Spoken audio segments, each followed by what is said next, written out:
What if you could unlock a deeper understanding of how you work best in ministry?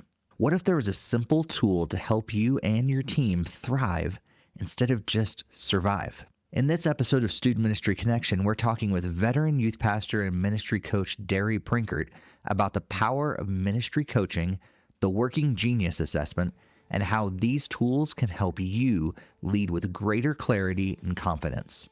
If you're looking for ways to grow and stay healthy in ministry, be sure to keep listening.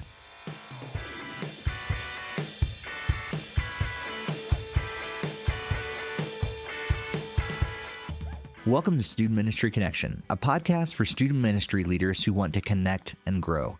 My name is Steve Cullum, and in my almost 26 years of serving in student ministry, I don't know if I could ever point to a time where I felt completely competent. There are always ways to grow, right?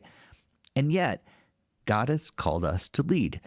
So how can we confidently do that when we don't have it all figured out? I think there's several ways to address that question, but a couple answers come down to solid coaching and tools. If you're a longtime listener of the podcast, you may remember my friend Derry Prenkert from episode 23, where he talked about his experience of being at the same church for well over 20 years and also how to connect with new students. But now, Derry is a ministry coach with Standing Stone Ministries and specifically serves youth pastors in free and confidential coaching. He also is a certified expert with a tool called Working Genius, which can help you discover your gifts and transform your work. So on this episode, Derry and I talk about the importance of coaching and how this assessment can help us change the way we think about ourselves, how we work with our teams, and how we can more confidently lead in our ministries. Also, be sure to listen all the way to the end because Derry makes a great offer for the first few people who respond. Derry, thanks so much for being back on the podcast. Steve, so excited. It's been way far too long to be on this, but fortunately not too long to interact with you. Yeah, I think we met probably the same year that you were on the podcast first. So I was looking in the archives. It was episode 23 in December of 2017 was when I had you on. And I'm pretty sure I had just met you a few months before at a DYM event and said, man, I got to get this guy on the podcast. And that time it was in its infancy. And Here we are a few years later and have turned into some good friends and good partners in ministry and appreciate you so much. And so glad to have you back on and continue talking ministry and hear what you're doing nowadays. Yeah, man. And what a cool, you think about where we were at that time, if anybody goes back and listens to it now, a drastically different reality for both of us, but the same heartbeat. We love the next generation and probably just a grown heart for those who are investing in the next generation. Yeah, absolutely. So people can go back and listen to episode 23 to hear, what Derry's story was at that time. But remind us a little bit about your story, your testimony, how you met Jesus, but also how you got involved in ministry and what God's been doing. Share as much as you want. Yeah, let me be a little bit of hope for the super frustrated youth pastor with that kid. And that kid in this case is the one that grew up in the church and knows all the right answers, but you're just not seeing it click. That was me growing up. I jokingly say I was born into the first pew. If the churches were open, I was there and had an amazing family faith that was present. But my high school and middle school years were marked by being a good to not so good kid, but still valuing the youth ministry. And it was two youth pastors that were instrumental. One who met me as a seventh grader speaking at what would be a D Now retreat. And it was the first time I was like, that guy's cool. And he clearly, I wouldn't have worded it this time, but he clearly loves Jesus and he's cool still. And I was worshiping the God of cool as a middle schooler. But little did I know, he really had a moment, not a part of a super charismatic denominational piece as far as my upbringing, but he had this moment where the Lord really spoke to him and just said, you keep your eye on this kid. I'm not done in your investment with him. And so he stayed connected with me. And then fast forward in my high school years after multiple youth ministers, and then an amazing volunteer that stepped into a youth group of 50 and led while also working at an at-risk children's home. We got a full-time youth pastor going into my junior year, and Ken was my youth pastor who just caught it. He saw Derry does not need a person preaching in his life right now. He needs somebody preaching a message through his life. He laughed with me a lot. He probably did things and talked to us about things that if anybody else looked at it really close, he was always appropriate, always God honoring, but was not afraid to not overly push Jesus. And there's like two moments that are big for Ken. One was we were playing Super Mario Kart at his house, and because that's what you did back in the 90s, and I'm talking like Super NES, baby. And he's there with us, and his wife walked in, and we were just joking it up, and she said, "Hey Ken," he goes, "Not now, honey, can't you see something really important's going on?" And it was like this meant to be joking, and her face just fell and she walked out. And we were all like, "Oh man, that was fun." And he like within 30 seconds said, "Guys, I'll be right back." He laid his controller down, he left, came back about 3 minutes later. He said, "Guys, that was totally wrong of me. That was insensitive. I was not a good example to you guys, but my wife needed my apology first. Now I apologize to you guys." And that moment sticks with me so much. The other was I was going to my senior year, wanted to go into, I had a lot of religion in my life, but no authentic relationship with Jesus. And he said, "Where are you going to go to college?" one night. And it was May, Steve. So May of my senior year. I said, "Hey, I still haven't decided. I'm going to go." And I said 2 different state schools to study communications. And he looked at me and said, "Man, that makes sense. I'm just kind of bummed you aren't considering Bethel," which was the local Christian school. And he goes, "I just see ministry in your future." And Steve, the stupidest thought through decision of my life. In that moment, I was like, okay.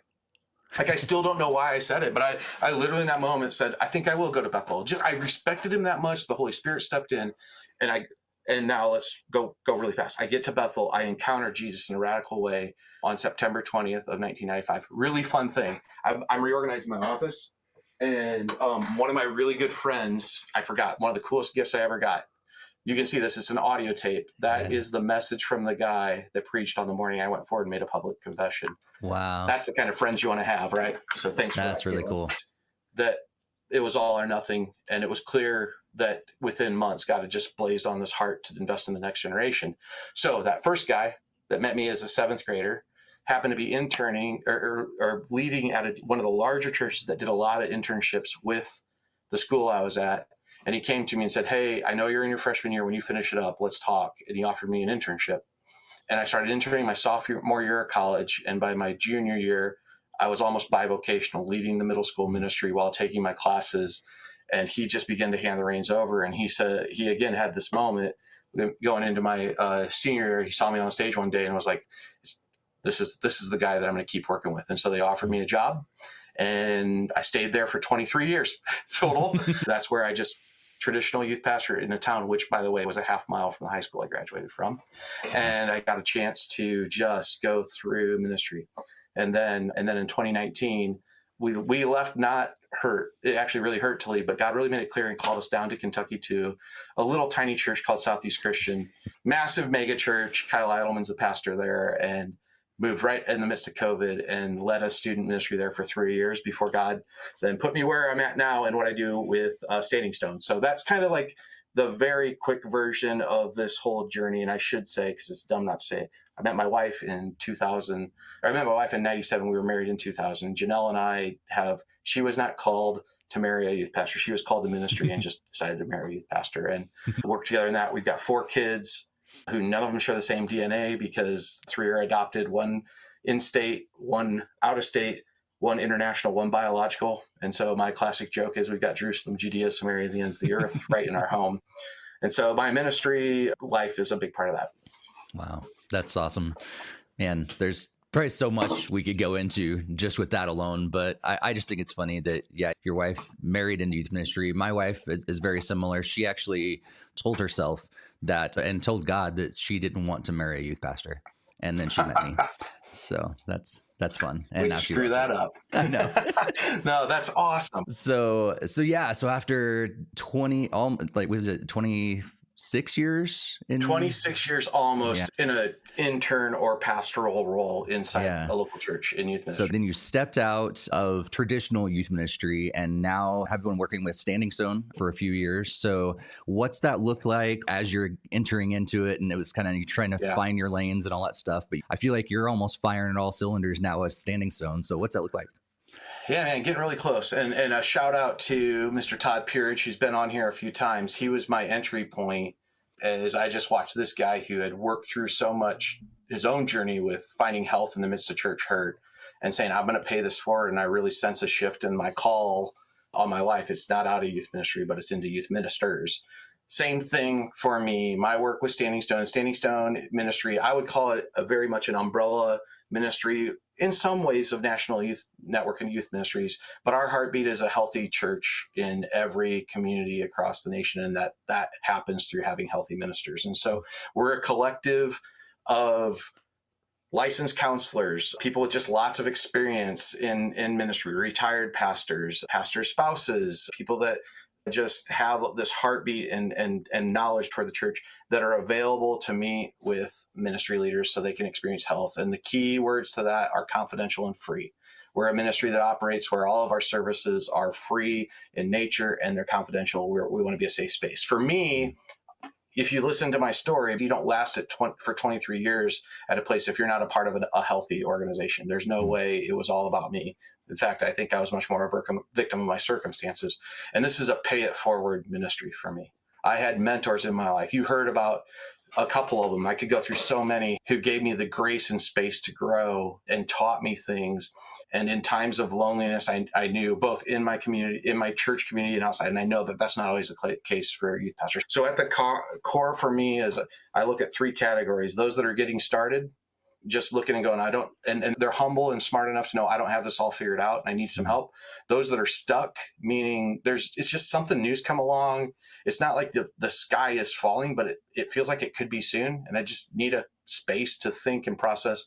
Or those that are struggling. And at a point of it's either internally, relationally, faith, circumstances that are done to them, and being available for them. I want to see ministry leaders healthy as they navigate those things. So in that process, there is the availability for coaching conversations, consulting conversations. I put coaching as much more the conversation. It's a connection. It's processing, asking lots of questions to help just be an individual one-time space to go, I just need a place to pour out my thoughts and somebody to help me sort through it. And very little advice in those moments, a lot more questions and helping. Consulting is a little bit more of, okay, I've got this issue I'm trying to solve, or I'm trying to figure out how to be better in my work. And that's where we'll probably direct a lot of our conversation beyond those two things. And then we'll talk a little bit more about it. Community is a big piece. This is where you and I could go on and on and on. There's no way I could have lasted in ministry without community. I was thinking today, Steve, I have a friend who's not in the greatest of health. And the scary part is it's a major health concern they have, but they got pneumonia. And so the scary part is that it could be the pneumonia thing that kills this person. But it's actually the other condition that's making the pneumonia so bad. I look at isolation and loneliness as the pneumonia of youth ministry. Rarely is... Now, it could be just straight up, like pneumonia can just kill you, right? But totally. Often the real issue is I started to buy into the thought that this ministry is all about me and I know better. And now I know better, I'm going to get really bitter toward my senior pastor. And I'm not going to talk to anybody. I'm going to draw my own conclusions. And there wasn't anybody that they could just step in and go, hey, is anybody else having problems where you feel like you got this a lot better figured out, and all of a sudden this youth pastor that's been around for 18 years goes, hey, I have, can I tell you? Chill out, buddy. You don't, Yeah. And, or the reverse, like, oh, tell me more about it. You know what? You might know better. It sounds like you don't have a very good leader.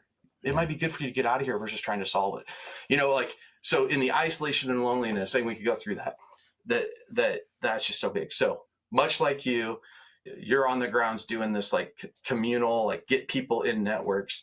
I just have this unique sense and call to provide an online short-term experience for those that say, I'm kind of just in a space where I feel alone when it comes to blank. Now that might be a person that is a part of a network, but they're the one that is always walking in and they're the leader in the network. And they're like, I think I'd just like to be in a space for a while where I'm just one of the guys, and so we're starting one in February that is all 15 plus year youth ministry veterans. The majority of these that I've signed, as I've talked to them, they're like, yeah, I got a good network. I just like the thought of for 10 weeks getting together. Others, I talked to a guy, he's in South Dakota and there is a network, but they're all bivocational. and or just waiting to get out of youth ministry. He's like, I'm full time and I just sense this is my life. I want to get to know some other people. So all that to say, I just so believe in community. I just love connecting with youth pastors. They're the coolest people in the world. They're so much fun. But at the same time, I know sometimes the fun just gets sucked out of us. And so along the way, it's a listening ear. It's a place to cry. But also, Steve, I'm a big fan in getting youth pastors together to laugh and remember that all too. So that's what it is, and a whole lot more than you asked for. No, you're good. No, and I think that's the idea. I mean, it's so multifaceted, but at the core, I think both what you and I both do in just different ways is that communal aspect of ministry that we are not meant to do it alone. If we do, we see the effects of that. And I love, like, Fuller Youth Institute just put out this whole report on burnout, and at a big core of it is this isolation and loneliness. And so we need those people that can come alongside us and mentor us and coach us. We need those people that we can rub shoulders with. I mean, it's all outlined in the Bible. It's Paul's ministry. He had someone that was over him, under him, and alongside him. Why aren't we doing that in ministry? And a lot of our churches, God bless them, some of them are just not good at doing that for their ministry staff. And so organizations like ours can come alongside and supplement and support. And I think when we do that well, we can help youth pastors start to thrive. And so I know your ministry, as you just said, it's so multifaceted. What's the big thing for coaching? If you could just boil it down to say, like, why should someone come to you or Standing Stone or some of the other coaching ministries that are out there? Why should someone consider coaching? And then how would they get in touch with you if they're like, yeah, I need that sort of thing? I would say, why should someone consider coaching is ultimately the key part is, stick with me on this, but picture a fill in the blanks test and you have no idea how to fill in the blanks. But you can tell that enough is there that the sentence is almost together. I think coaching is a space that can help you figure out how to best fill in the blanks. And, like, man, I'm really wrestling right now. And I have this emotion every time I walk into work that I think is anger, but I'm not sure. It might be blank. There's that blank, right? I am working for the first time in a situation where I have to run small groups.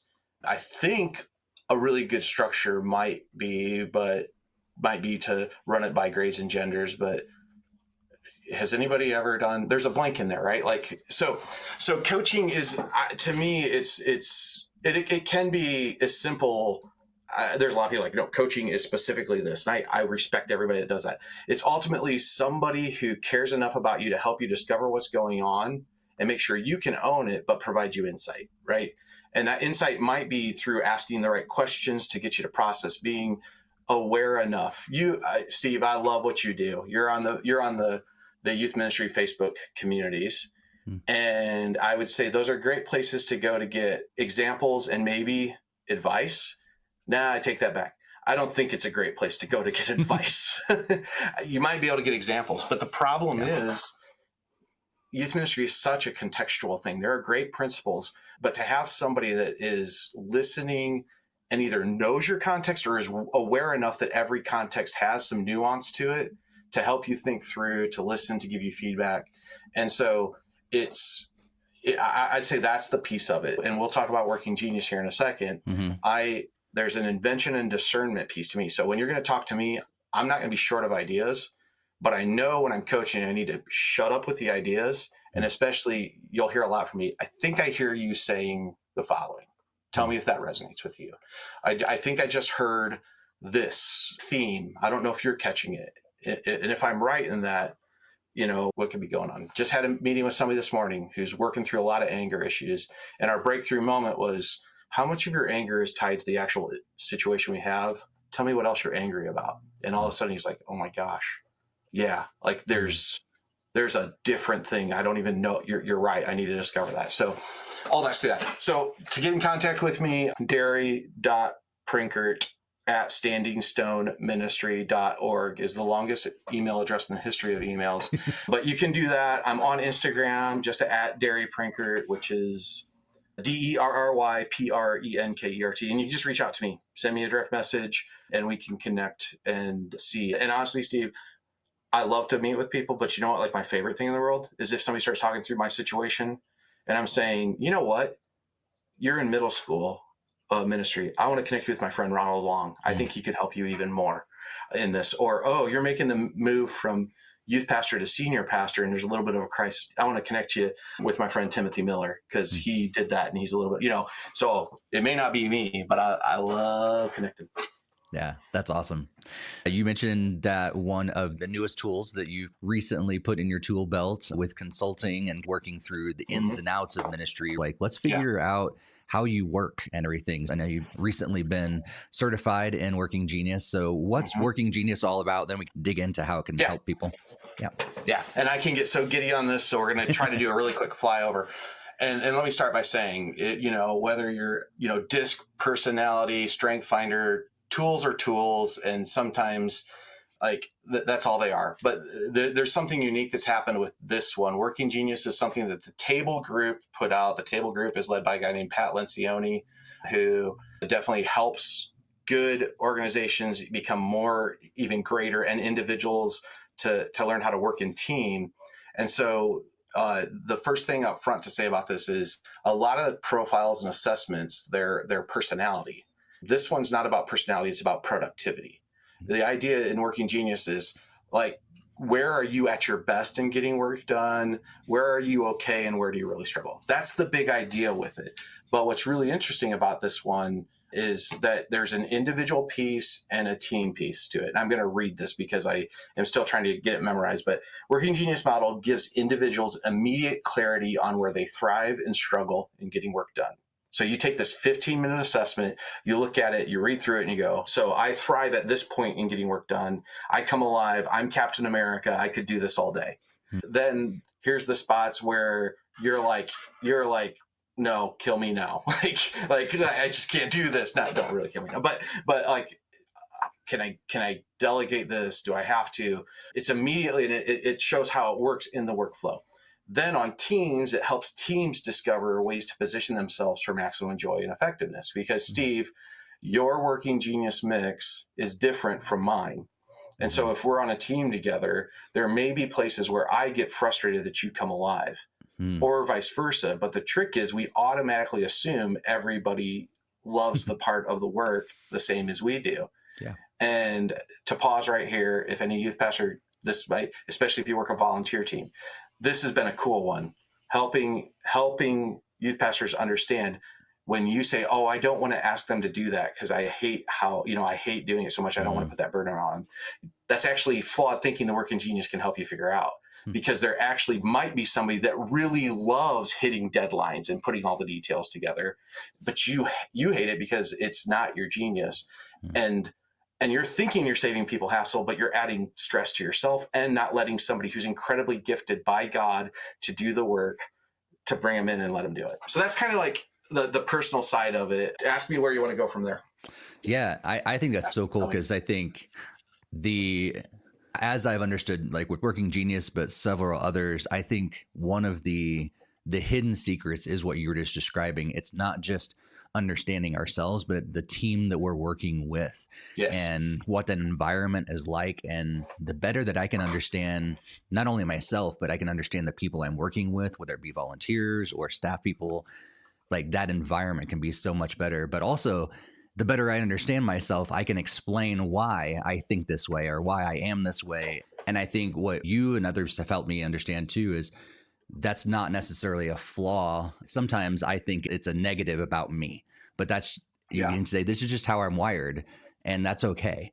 And we can expand in some areas that we're not great at, but at the same time, this is who I am, and I can be okay with that. And that's really helpful. And I can go to my teammates and say, hey, like, I need to say no to this, or I want to do it in this way, or I prefer this because this is how I work best. And so being able to explain that and articulate it to people is so much better for the work environment as well. What are some other ways that, as you've worked with youth leaders in this, how have you seen it assist in their growth as youth leaders? Yeah, I'll tell you, you just hit something so big in this. One way we word it when we work with people is Working Genius helps relieve guilt to the individual on areas that they shouldn't be heaping guilt on themselves. Meaning, There are certain aspects in work you're never going to enjoy. That doesn't mean you can't become better at it, more effective or efficient. It just is going to suck the life out of you.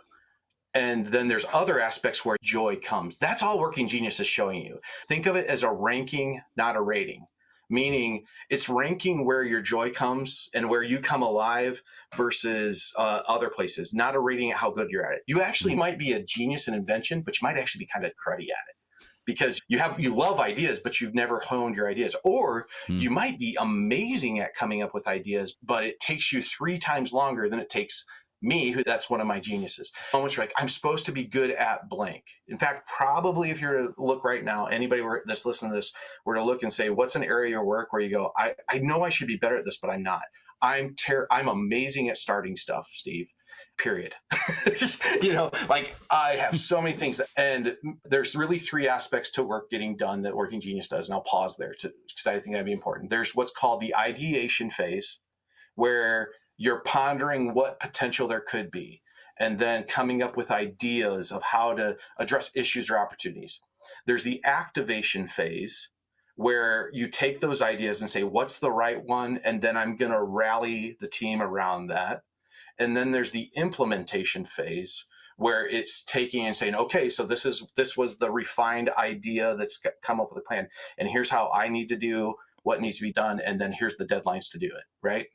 So the geniuses fall into those 3, and there's 2 geniuses in each of those phases. So I'll hit them really quick and you'll get a lot more. In ideation, there's wonder is a genius that some people have. They just love pondering questions, looking and seeing, hey, there could be something here. I think there might, or there's an issue to be solved. They don't know the answers necessarily when they're in that genius, but they know there's something. They're asking questions and pondering. And then the next part in ideation is invention. And that's like the people that come up with ideas. Like they're just like, boom, boom, boom, boom, boom. I have ideas. Like, give me a blank whiteboard, tell me an issue, and I'll go for it. So that's ideation. The activation phase involves 2 geniuses. One is discernment. And that's the idea of looking at these ideas and questions and saying, oh, this issue we're trying to solve and this idea, I think we got something here. I'm seeing a theme, or I think we could do this efficiently. Not like getting into the details, but just gutturally going, I think we found a really good match or catching a theme. And then the next part is called in activation is galvanizing, meaning, okay, so we're done brainstorming. We narrowed it down. Now let's get ready to go. Let's figure out what's the goal we're going for. What's the big vision? Let's cheerlead. Let's rally the troops. And then the last phase is called the implementation phase. And there's the enablement genius. And that's the people that just love helping take whatever that vision is. They just come alive and say, okay, you gave me the detail, you gave me the vision. I know how I can help out. I know how others can help out. And then the last step is called tenacity. And that's the people that are like, give me a task and I will make sure the deadline's met and I'll make sure everybody else meets the deadline. Okay. So I'm telling all that because I think that gives a good flyover, but everybody is a genius in 2 of those 6 things I just said. And they're what's called competent in another, and then they're frustrated in 2. And the best way to quickly say it, a genius, picture your work as coffee, and it's like a Yeti mug. And if your work, the goal is to stay hot, that's your genius. When you're doing that, you're just able to just go. I am an invention discernment genius. And so when I'm doing those 2 things, oh my gosh, I could sit and dream up ideas all day long, or even like kind of catch themes. Then you're competent too, meaning you're good at it, but over time it doesn't bring you life. You want to move on from it. And picture that like a Starbucks cup. Coffee's hot, but when you're doing that, it'll cool off. And then you're frustrated in 2 of them. And this really doesn't change, again, based off your joy and everything else. So the coffee there, it's almost like a coffee cup with a hole in it. So it doesn't even have time to get hot or cold. It's just like, I'm done. So all that back to your question to say, like, how have you seen this? Light bulb moments and people understanding, oh, I'm not a terrible Christian because I can't create. And I've always felt bad because God's a creator God, but I can never come up with ideas. And you're not bad that you don't love it, because you're amazing at getting the job done, And so Derry, I am enablement, tenacity, frustrated. And I think when I can't finish stuff, I think I have low character, lack of commitment. The fact that I don't really get as excited about helping others out in what their big vision is, as I see other people, like I do want them to succeed, but like when they ask for volunteers, I'm not the one quick to volunteer. and knowing like, no, I still need to do that, but it's okay that I don't get the joy in it. So that's huge, Steve. The other is, this is a big light bulb. We're in a world as youth pastors helping people catch where they may be burning out, because burnout's for real. And if you're doing stuff in your genius, you tend not to burn out. If you're doing stuff in your frustration, you actually tend not to burn out because you'll avoid it. You'll find shortcuts and you'll get out of it. It's actually those things that we're competent in, where we're good, but it doesn't necessarily bring us life. That's where long-term burnout comes, because it's like, I should be good at this, but I'm not enjoying it and it's not working. And so I've had many conversations, even with myself, on understanding, oh, I am living too much in a certain phase of the work because I think I should be loving it and I'm not, and I am good at it and people ask me to do it. That's huge for stuff. So many other places we go, but that's been big. That's so helpful. And I know like our conversation like several months ago, just kind of walking through, because I took this and at the time I was like, I don't quite understand this because we just didn't have someone to walk through it. So number one, I want to say like, if you've taken this, but you still need some help walking through it, I think Derry, you're available to make that happen. Right.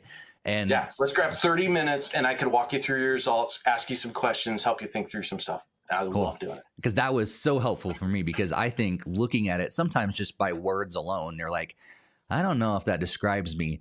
But then being able to really dig into it was like, oh, now I get it. Because for instance, one of my geniuses is enablement. And I've noticed that in myself. Like if someone comes up with a good idea, I am one of the first to jump on board. I am an early adapter and I want other people to be on board as well.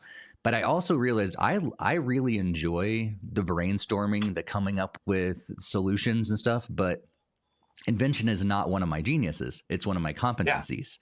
And you helped me understand that, yes, I do. And I enjoy that and I can live in it. But when I live in it too long, it becomes a frustration, because after a while, like I'm ready to move. We've discussed it at length. We've got some plans. Let's move. But if I live in that too long, it becomes a frustration. And you're probably even going like, I don't even, because, okay, let's talk about that for a second. You're competent in mentoring. I don't know what that middle piece of the discernment and galvanizing of landing on a plan.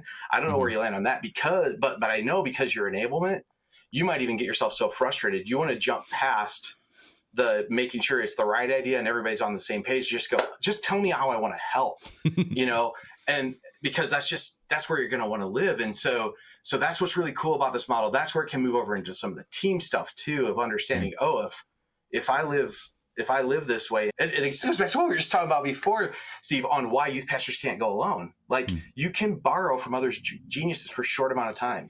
I know somebody's listening right now that's been tasked by their lead pastor to start a program, and their genius sits at the bottom of this list. Wonder and invention is terrible.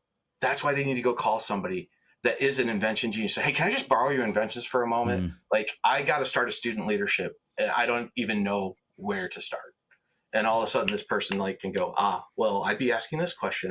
And here's some different models that I have that you could consider, right? And you can do that even on your own team. Walk over to if you have an amazing children's minister, you get frustrated and coming up with ideas and you're like, my children's minister is always coming up with ideas, but they really struggle to get people to rally around, but I can rally people around. Well, that's probably because you're a galvanizing genius and they're really inventive. So you work a deal. Hey, you start helping me come up with some more creative ideas. And when it comes recruiting time, I'll not just try to rally the people around getting volunteers to my ministry. We'll do it together, So I get fired up if you can't tell. When they start talking about that. Important. That's the practicality of this thing. Yeah. Well, and like you said earlier too, I think a lot of times we do. I mean, we keep coming back to this, but I would realize, I think at times that I'm inadequate in that area and I'd feel bad about it. Yeah. And maybe feel bad about asking someone else because it shows my inadequacies in that. But guess what? They've got inadequacies. Their ranking is lower in some other areas that maybe is higher in our areas. And we're here to help each other. And I think it's important for us to wrap our heads around that it's not about being a failure or something. Like we are in this to help each other. Love it, man. This thing, and again, it's not the answer. There's a heart for Jesus. Your heart's off for Jesus. You don't trust your leadership. Working genius is pointless. Quite honestly, I mean it. Like that's where you got to start. It's not pointless. It's just going to help. It's only going to help you so far. But there is something in this that I wish it put, like you said, it put to words things I was doing really, really well and where I was really struggling, and just helped me go, oh, okay, I'm not a freak. But also I would probably reframe the way I did ministry over several of those different phases. And so Wow. that's the power of the thing. Like, obviously the team aspect is amazing. We sit in a tough spot. Youth pastors that are sitting here, the team aspect to try to walk through it. Like, I'm sure if anybody's aware of this thing, you maybe gone through the assessment yourself, or you start going through it, your immediate thought is, I want my whole staff to go through this. Well, guess what? We sit in the position where we don't get to make that call. And sometimes when we come to our senior pastor, although we're excited about it, we can come off presumptuous as like, oh, I want to take this thing so you can figure out how you're screwed up. And that just doesn't work. I will say this. There's maybe ways to graciously bring it up, but ultimately it's still valuable just for you to walk through the assessment and talk through, because there's practicalities that you can do with it. Yeah. Both ways are awesome. That's cool. That's cool. And I think too, similar, I talked with our buddy Dan Navarro with the whole compensation report being a great tool that you can put in your leader's hands as well, maybe, and say, hey, like, this is what I've learned about myself. Yes. I'd love to have a conversation. So it can help you lead up well, I think, too, if done in the right way. Yes, you're totally right. Because you'll get a report if you take this. And on that report, it shows like how your two geniuses mix together. I love it. Steve, actually, when I debrief people, I have them just read that report, the paragraph that explains how their geniuses come together out loud to me. And without fail, there's a moment where they'll just kind of laugh like, okay, I get it. But it also talks through, it gives you what you crave in a work environment and what you get crushed by. And so as an inventive genius, I crave freedom to dream.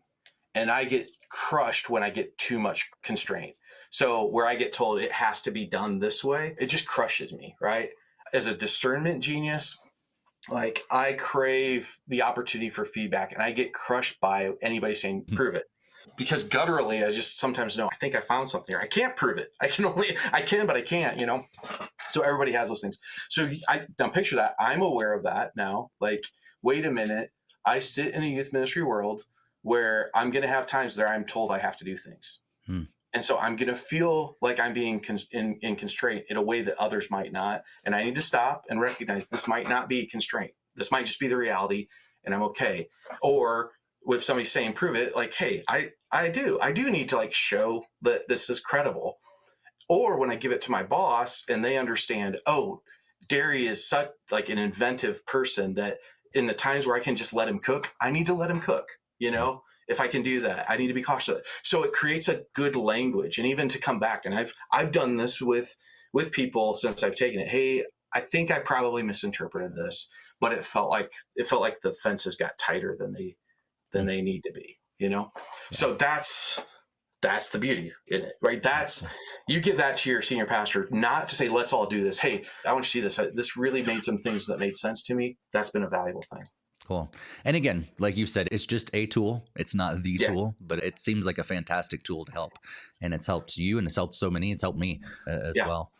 Another tool that you guys have been going at for about, I think, a year so far are your online cohorts. 2 years now. 2 full years now that we've been doing this. Yeah. Cool. So you mentioned those earlier. Tell us a little more about those and how can people get involved in those if they're looking for another space? Because one of the things that we did recently with NNYM about a year ago is we changed our vision and mission to really use this term collaborative spaces rather than just networks, because we love local networks, but we know the world has changed, especially post-COVID.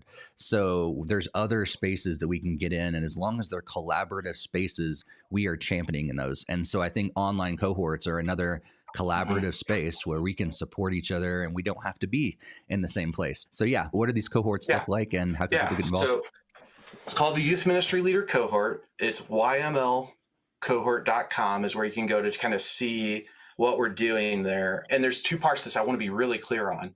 Like National Network of Youth Ministry and the local Youth Ministry Network, this is not to be a replacement of that if you've got that.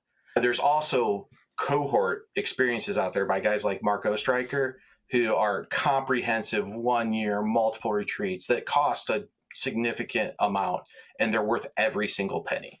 So this thing it's the right name to call it the Youth Ministry Leader Cohort. It's right to talk about the value of networking in it, but it's unique. It's a concentrated season with others who get it, who you probably won't know when you get into it. In fact, we kind of do that on purpose. If two people from the same team sign up for a cohort, we tell them, nope, you need to be in different ones.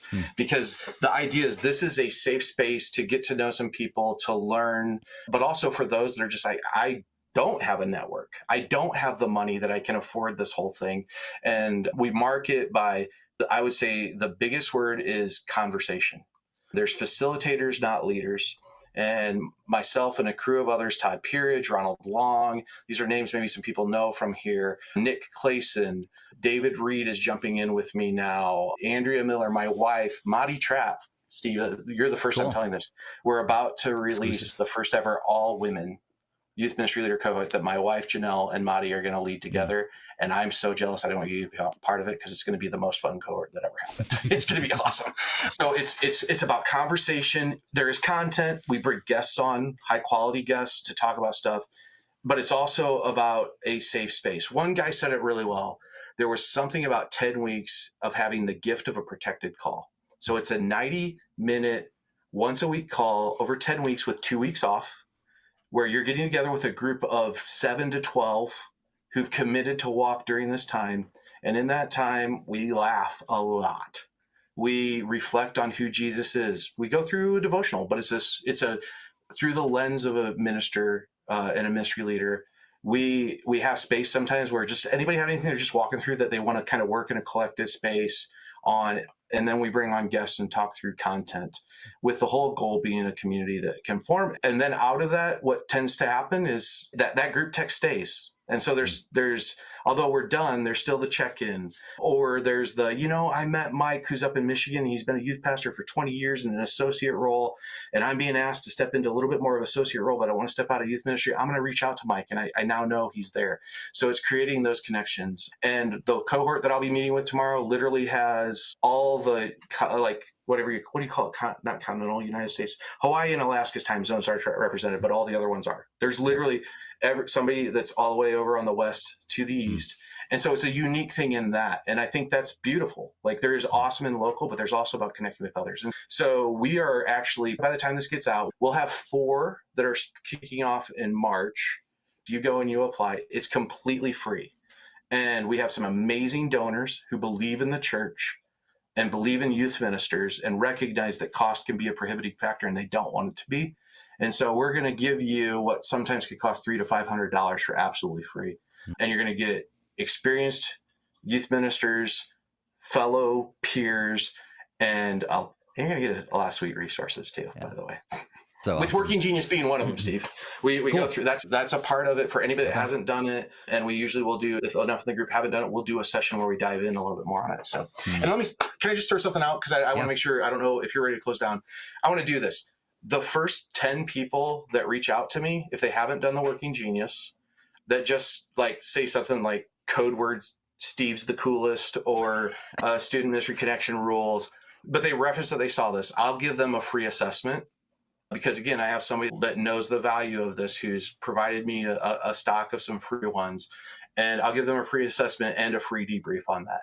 And I'll even go so far, I can't believe I'm saying this, but if there is a student ministry team, so somebody's listening and they have a team of 3 to 4, the first one to reach out to me and say, hey, would you walk my team through a team assessment? I'll offer them however many are in their team within reason. If it's like 20, no, I can't do this, but I'll offer for free assessments for all of them, and a up to 3-hour time of working with their team together to debrief the results. And there are people right now that are doing this stuff, and it costs $2,000 to $2,500 to do something like that. I'm not $2,000 to $2,500 in value, but I'm thinking, and I want to be clear in the skin, youth ministry team. So you're on multi-staff, whoever the student leader of that is says, would you just maybe be up for it? I'll offer totally cover the assessments, and we would do that over Zoom. Cool. Wow. I can't believe I just said that. Wow. No, let's do it. That's awesome. And I think, it just shows the value, I think. So if you're on the fence and finances was something that might be holding you back, reach out right away. And so, let's cover that one more time. You said it at the top end too. How can people reach out? How can people connect with you? Talk about this stuff, or just talk student ministry in general, follow up, connect, and continue to grow with you. Absolutely. My name is spelled DerryPrenkert. You can find me on Instagram, on Facebook with that. Those are the two socials where I'm at. Or my email is my first and last name with a period. So Derry Prenkert at standingstoneministry.org. Reach out to me any of those ways, and I would love to talk more. Cool. Derry, I so appreciate your friendship, your partnership, and for coming back on the podcast. And I apologize for not having you on for like 7 years again, but not a problem, man. I'm listening all the time, and I am saying back, I love you, brother, and I am so grateful that we've gotten to minister together as student pastors, and now we're ministering together as those ministering students. And those that listen on this is a valuable gift. I hope you all recognize and appreciate what this guy's doing. And yeah, thank you for all you do. And we're praying for you, and may God bless all of your ministry. I know it's incredibly valuable to the kingdom at large, but especially the student ministry world. Right on, man. Don't go it alone, folks. Let's do this together. Thank you so much for being here for this episode and for being a part of the Student Ministry Connection community. If you enjoyed this episode, would you please leave a positive review on your favorite podcast app and also share this with others who may enjoy it? And if you'd like to learn more about my ministry with National Network of Youth Ministries, get connected with other youth leaders, or even join my prayer or financial partnership team, check out my website, stevecullum.com, where you'll find some other of my resources and also book me to speak at your next event. Also, be sure to connect with Derry at his website, derryprenkert.com, and at the links in the show notes. I know he would also appreciate your prayers and your financial support. Before we wrap up, I also wanted to mention that we have officially passed the 9-year mark for this podcast. I know some of you have been here since the very beginning in 2016, and others have joined along the way. So whether you've listened to all 151 episodes so far, or you got connected with us along the way, thank you so much for your continued support and for serving in student ministry. I hope this little podcast has helped you connect with others and also helped you grow as a leader. We'll be back in a couple weeks with our next episode, but until then, be sure to stay connected, and may God bless your ministry.